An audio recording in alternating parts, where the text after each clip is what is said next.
Aditya, we spoke last evening and we speak once again. Obviously, the tragedy that has unfolded can't be expressed in words, but what is it that you are picking up from the ground as of now and where this operation is headed? Well, it's been close to 36 hours now, Pankaj, and we've been waiting. We've been waiting for the terrorists to be eliminated. Unfortunately, India, woke up today to this very, very unfortunate news about 3 lives being lost, 3 officers being lost, 2 from the Indian Army and 1 from the J&K police, a very young, fine officer from the 2018 JKAS batch. So the question right now is how long will it take for the security forces to eliminate the terrain that we are talking about right now is a little difficult terrain.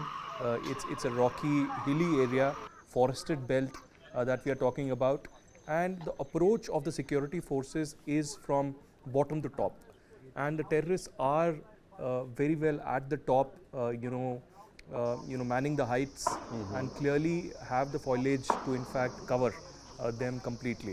What exactly happened yesterday morning was that there was an intelligence input from an intelligence agency to the Indian Army and the J&K police that there have been some intercepts that terrorists are roaming around in this particular area, and when the security forces led by the CEO and the DSP actually were climbing towards that actual path, immediately they were ambushed. They were not expecting it, they were not in their positions, and there was complete chaos. In the initial burst of fire, the CEO was hit, and immediately within minutes he passed away.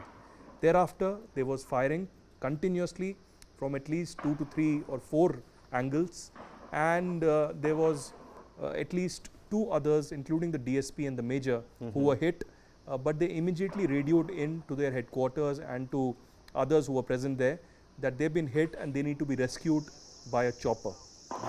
Immediately, choppers were rushed in. In the meanwhile, the firing continued, and there were many more who were hit as well. There were some who tried to escape and had fall injuries in that area. So there are at least 4 to 5 soldiers, both from the police and the army, who are also injured and are recuperating right now inside the 92 base hospital. The choppers, while they were being rushed in, could not land because there was continuous firing that was happening from the side of the terrorists. They made attempt at least 2 to 3 times.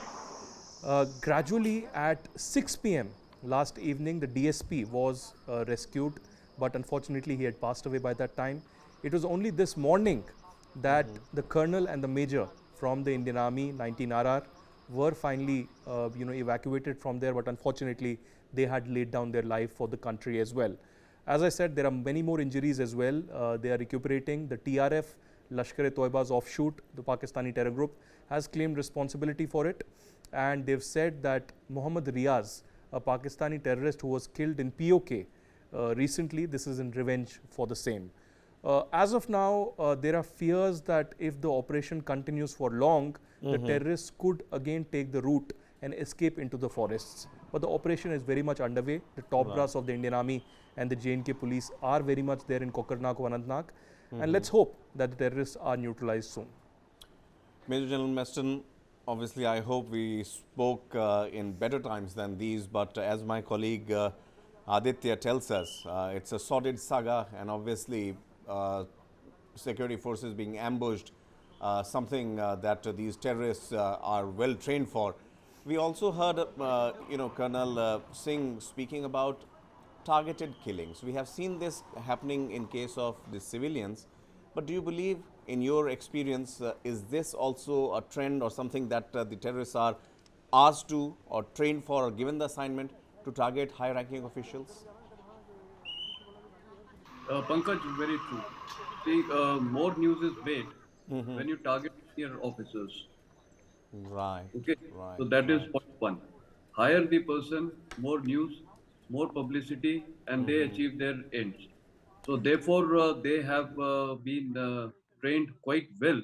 I would rather say that they have been occupying dominating heights, and from these dominating heights, they had a good observation, as brought out by Aditya. Also, the foliage is very, very dense, extremely dense, and therefore they have a little advantage because they are in higher reaches. So obviously, because once you are deployed or based on a higher platform, your visibility is much better, and from the lower side where the army is approaching, it is very, very difficult. Now I'll highlight certain practical aspects. One is, Aditya made a point that this operation may last long, and also probably they could also look for some escape routes. I agree with this point. One, operation may take long. Why? Number one, we would avoid any casualties. We know, firstly, one of the terrorists is confirmed that he's a local of that place. Uh-huh.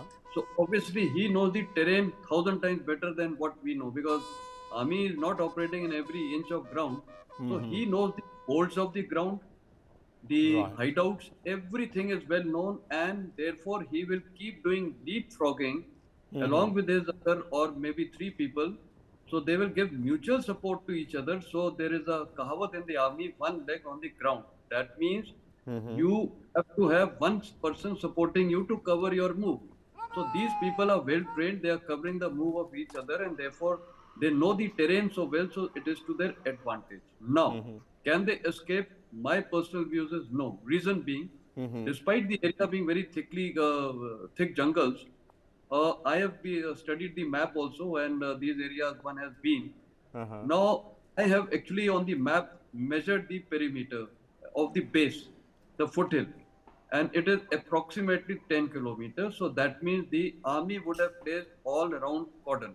This is Okay. a hill which is Yes. not connected to the other hill. So Okay, that so they have advantage to we come have, down. and we would have placed a total cordon in the entire area. And the cordon, the outer cordon, the best advantage is that no ingress or no one can egress from there. That is the Right. first advantage. Uh-huh. Two, second advantage is that this place does not have any village. The village is on Okay. the low foothills or in the valley, but there is no built-up area in the so-called jungles. Right. So that is an advantage. So we there is no problem of collateral damage. Next is we keep moving for the inner cordon, and there would be certain places where we would have closed in quite a bit, but now we have to maintain caution, because our troops would be dispersed, and it should not happen that by any chance, by any mistake, our own troops fire at each other, especially during night. So Uh-huh. good communication, everything has to be, and we have to maintain the same cordon distance and same distance from the target area. Now the target also, they have been cornered. Now it is how long they will last. Firstly, their dependency is based on two factors: ammunition. Uh-huh. Number two is food. Now, food and ammunition, I know these people are well trained, and since these people know the area so well, so they would have dumped food or stored food in various places. So they would have visualized if this operation takes place, whenever it takes place, Uh-huh. they would falling. So there, I would say, Right. finally they will be reaching on the top. They will get napped, but it is going to be time consuming. Now we Right. have night vision devices, we have everything Drones available. also. We are having drones. Again, the limitations is night vision devices, especially in thick foliage, thermal imaging, etc. We really cannot see anything because it requires a clear line of sight. Now, coming on to drones, even drones when they are moving, you can actually hear some sort of a drone noise when it is approaching. You just hide under a tree or a bush, the drone will not pick you up. So they have lot of terrain Difficult, advantage. difficult terrain. Yeah. Yes. So this will take time, but Right. yes, the way the operation has happened, it is a solid loss to the Indian Army. And on the plus side, I would say that the intelligence was joint. That means the police and the Indian Army were involved in it. We got a very good intelligence, as brought out by Aditya.